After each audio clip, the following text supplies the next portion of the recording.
When humanity fixed what no alien dared touch, the galaxy watched in awe.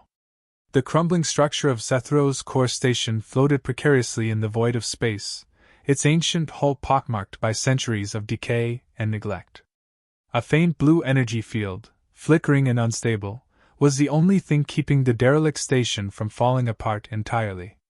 It was a relic of an era long gone, abandoned even by the most daring of alien civilizations. "Commander Hayes, are you seeing this?" asked Lieutenant Vega, her voice laced with a mix of awe and unease. The human repair vessel Endeavour drifted cautiously toward the station, its powerful floodlights illuminating the jagged edges of the failing structure. Inside the ship's command room, Mara's eyes darted between the crumbling station on the main screen and the readouts on her console. The numbers didn't make sense. "I see it, Vega," Commander Alec Hayes replied, his voice calm but edged with intrigue. He leaned forward, studying the holographic display that projected the station in sharp detail. "No wonder the Zethari Consortium flagged this as untouchable. Whatever's holding it together, it shouldn't be." The Zethari, one of the galaxy's most advanced civilizations, had issued a dire warning. Zethro's core station was a ticking time bomb. Its power core, an experimental prototype built during the height of the Zethari Empire, was failing. The resulting cascade of energy would obliterate everything within 1,000 light-years. No species had dared to approach it, until now. Hayes tapped the comm link embedded in his console. "Engineering status report." "Stable for now, Commander," came the gruff voice of Chief Engineer Nolan Reed. "But those energy fluctuations are off the charts. Whatever's powering this thing is ancient tech, and it's fighting us." Hayes smirked. "I'd expect nothing less." From the observation deck, the repair crew watched in silence as the Endeavour drew closer to the station. The once pristine Zethro's core was a shadow of its former self, a jagged husk of broken architecture suspended in the void. But it wasn't just its size or age that made the crew uneasy, it was the faint hum, an omnipresent resonance that seemed to reach into their minds. It wasn't just a sound, it was a feeling. Mara broke the silence. "Commander, I still don't understand. Why us? The Zethari warned every species to stay away. What makes them think humans can fix this?" Hayes turned to her, his expression unreadable. "Because we're not afraid to try." The crew shared uneasy glances. Humanity was the galaxy's youngest player, a species often underestimated for their chaotic and stubborn ways. Where others saw certain doom, humans saw potential. It was their curse and their gift. "All right," Hayes said, straightening. "Reed, you're leading the EVA team. Vega, keep monitoring those energy spikes. If this thing even hiccups wrong, I want to know before it sneezes." Reed grunted in acknowledgement, and motioned for his team to gear up. As they prepared to exit the ship, Hayes spoke again, his voice steady but firm. "Remember, this isn't just about fixing a station. It's about showing the galaxy who we are." The docking bay doors opened, and the team stepped into the void, tethered to the Endeavour. Ahead of them loomed Zethro's core, its ancient secrets waiting to be unraveled. The vacuum of space was eerily silent as the EVA team drifted toward the hulking remains of Zethro's core station.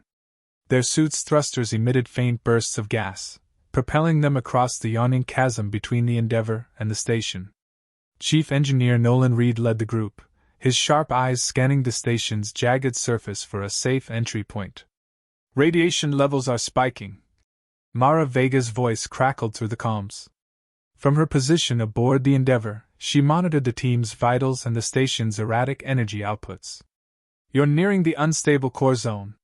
Stay sharp." "Sharp's my middle name," Reed muttered, his tone laced with dry humor. Despite his quip, he couldn't ignore the tension in his shoulders. The hum emanating from the station wasn't just unnerving, it felt alive, as though the station itself was watching them.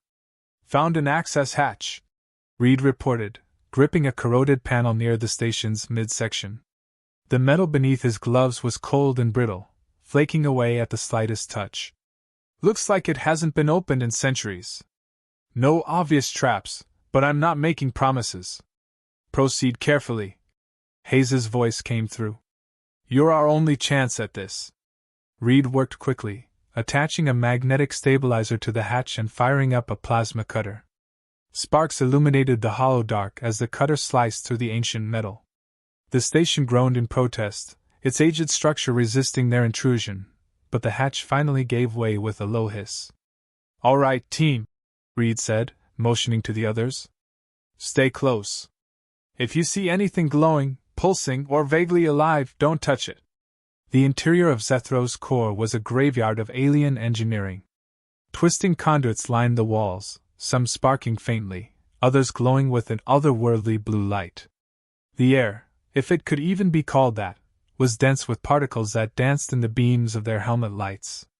The hum they'd heard outside was louder now, resonating through their suits like a heartbeat. "This place is a mess," one of the engineers muttered. "How did it even hold together this long?" "Zethery tech," Reed replied, crouching to examine a glowing panel embedded in the floor. "Built to last, just not forever." "Reed, what's your readout on the core?" Vega's voice cut in. "Those spikes are getting worse." "Working on it," Reed said, attaching a scanning module to the panel. The holographic display flickered to life, showing a chaotic swirl of energy signatures. He frowned. "It's not just the core. The entire station's wired into it. If we mess up, we don't just destabilize the core, we take the whole structure with us." "Can you stabilize it?" Hayes asked. "Maybe," Reed replied. "But I'll need to understand the Zethery tech first. Their engineering is weird." As the team moved deeper into the station, the hum grew louder, accompanied by faint whispers. At first, Reed thought it was interference, but when the whispers coalesced into coherent words, he froze. "You hear that?" he asked, his voice low. "Hear what?" another team member replied. "The station's talking," Reed said. His voice was calm, but his hands trembled as he gestured toward a glowing console. "It's alive!" On the Endeavor, Vega's sensors picked up a spike in energy from the station. The faint blue glow outside began to intensify, casting long shadows across the ship's hull. "Commander, we've got a problem," she said. "The station's core output is increasing exponentially." Hayes's jaw tightened. "How long do they have?" "Minutes, maybe," Vega replied. "If they don't stabilize it soon, that thing's going to implode." Inside the station, Reed stared at the glowing console, the whispers growing louder. The alien glyphs pulsated in sync with the hum, as though the station was breathing. "It's trying to tell us something," he muttered. "This isn't just a machine. It's connected to something bigger." "Reed," Hayes's voice came through, sharp and commanding. "Focus. You don't have time to decode the mysteries of the universe. Stabilize the core or get out of there." Reed took a deep breath, his hands moving deftly over the console. "I'll stabilize it," he said, his voice steady now. "But if I'm right about this tech, it's not just going to fix itself. It's going to fight back." The station groaned, its walls vibrating as if in protest. Reed glanced at his team, their faces illuminated by the eerie blue light. "Hold tight, folks. This is about to get interesting." The core room of Zethro's station loomed ahead, a massive spherical chamber bathed in pulsing blue and gold light.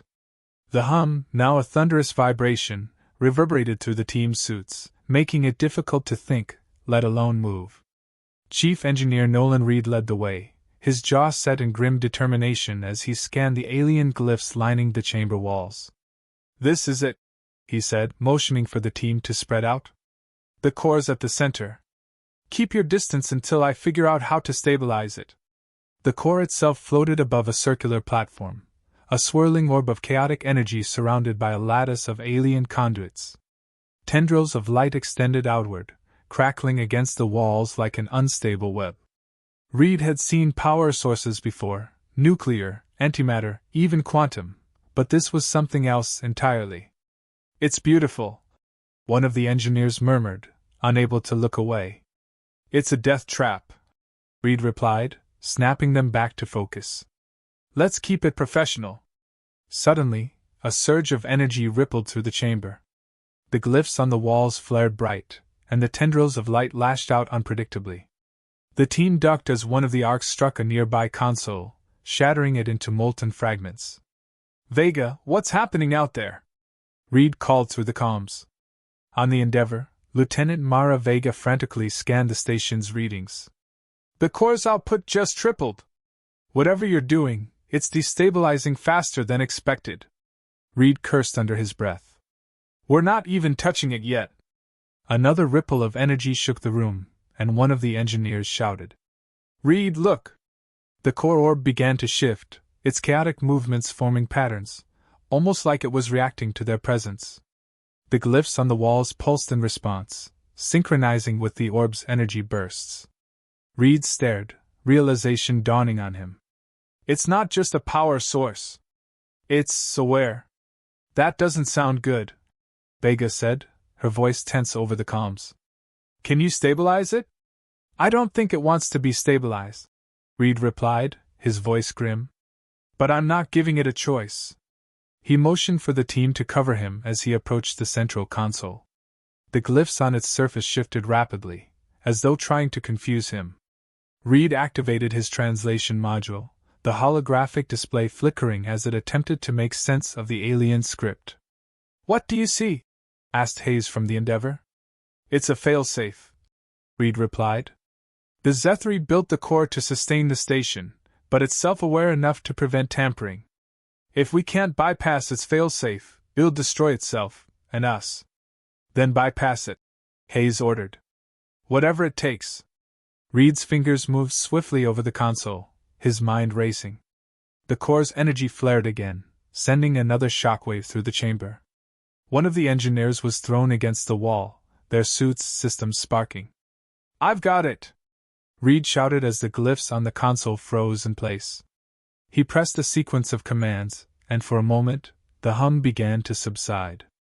But the core wasn't done fighting. A tendril of energy lashed out, striking the console and sending Reed flying backward. His suit's systems flared, and his oxygen monitor began blinking red. The team rushed to his side as he struggled to his feet. "Reed, report!" Hayes's voice demanded. "It's adapting," Reed wheezed. "We need another way. The core's not just alive, it's defending itself like a living organism." The room shook violently, the tendrils growing more erratic. Vega's voice cut in, panic creeping into her tone. "The core's reaching critical mass. If you don't stabilize it now." Reed pushed himself back to the console, ignoring the pain in his ribs. "I'm not letting this thing win," he muttered. He accessed the core's energy modulation system, rerouting its power flow into dormant conduits. The tendrils flared, but this time, their movements slowed. The glyphs pulsed weakly, as though the core was losing its strength. "You're not the only one who can adapt," Reed growled, his fingers flying over the controls. With one final command, the core's energy stabilized, its chaotic movements settling into a steady, contained pulse. The hum faded, replaced by an eerie silence. The team exchanged looks of disbelief as the chamber grew still. "Reed?" Hayes's voice came through the comms. "What's the status?" Reed slumped against the console, his breathing heavy. "The core's stable, for now." Cheers erupted from the Endeavour, but Reed raised a hand to quiet his team. "This isn't over. We've bought ourselves time, but we need to figure out what this thing is really hiding." The station groaned ominously, a reminder that their work was far from done. The team barely had a moment to catch their breath before the station groaned again, a deep, resonating sound that seemed to come from its very foundation. Reed pushed himself upright, his helmet cracked but functional, as he stared at the now stabilized core. "It's holding," he said, his voice strained. "But I don't trust it." "Commander," Vega's voice came through the comms, urgent but steady. "Energy levels are stabilizing, but there's something else. The station systems are reactivating across all decks. Whatever you did didn't just stabilize the core, it's waking up the entire structure." Reed turned to his team. "You heard her. This isn't a power source, it's a brain. The Zethri built the station to be more than we understood." "What do you mean?" Hayes asked from the Endeavour. Reed motioned toward the glowing glyphs, now pulsing rhythmically in a sequence that felt deliberate, almost conversational. It's not just alive. It's intelligent. And it's trying to talk. The chamber filled with a low hum, softer now, almost melodic. The glyphs on the walls began shifting again, but this time they formed coherent patterns. Reed activated his translation module, his eyes widening as the first words appeared on his display. Who dares awaken the Guardians? Guardian? Reed muttered, his voice tinged with awe and unease. Commander, this station wasn't abandoned. It was quarantined. The Zethari didn't leave because it failed. They left because it was too dangerous. Dangerous how? Hayes's voice was sharp. Before Reed could answer, the core flared brightly, and a deep, resonant voice echoed through the chamber, transmitted directly into their comms. It wasn't speaking in words, it was transmitting emotions, confusion, curiosity, and anger. The glyph shifted again, forming a new message. You are not Zethari. You are unworthy. The team tensed, their weapons raised instinctively. Reed held up a hand. Wait. It's testing us. It's trying to decide if we're a threat. Do we have time for diplomacy? Hayes asked. Because if that thing decides we're unworthy, we're dead. Reed approached the core cautiously, his hands raised in a gesture of peace. We're not here to destroy you, he said, his voice steady. We're here to save you. If you go critical, you won't just destroy yourself, you'll take thousands of lives with you. The glyphs paused, flickering as though the station was processing his words. Then, new symbols appeared. Prove your intent. The room trembled, and new conduits emerged from the walls, each one glowing with unstable energy. Reed turned to his team. It's giving us a choice. If we stabilize these conduits, we gain its trust. If we fail, we don't fail, Hayes said over the comms. Do what you need to do, Reed. The team worked quickly, using their tools to redirect the energy flows in the conduits. Sparks flew, and the station groaned under the strain, but the glyphs began to stabilize, their rhythm becoming more harmonious. The core's light dimmed slightly, its energy finally contained. As the final conduit stabilized, the core pulsed gently, and the glyphs formed one last message. You are sufficient. The Guardian sleeps once more. The hum faded completely, leaving the chamber in silence. Reed exhaled deeply, his hands trembling as he stepped back from the console. It's done, he said, his voice hoarse. The station's stable. On the Endeavor, the crew erupted into cheers as Vega relayed the news. Hayes leaned back in his chair, a rare smile breaking across his face. Good work, Reed. Bring your team home. Back aboard the Endeavor, the team gathered in the debriefing room, their suits still streaked with soot and debris. Reed sat at the center, his gaze distant as he replayed the events in his mind. Do you think it'll stay dormant? Vega asked, her tone uncertain. For now, Reed replied. But we barely scratched the surface of what the station can do. The Zethari didn't abandon it, they feared it. And now it knows we exist. Hayes entered the room, his presence commanding as always. Whatever it knows, it also knows this. Humanity fixed what no one else would touch. That's a message the galaxy won't forget. Reed nodded. Let's hope it's the right one. As the Endeavor pulled away from Zethro's core station, the galaxy watched. Across distant star systems, news spread of humanity's triumph, of their audacity to approach what others feared, and of their success in waking and taming an ancient power. In the silence of space, the station's faint hum resumed, a quiet reminder that it was still alive and waiting.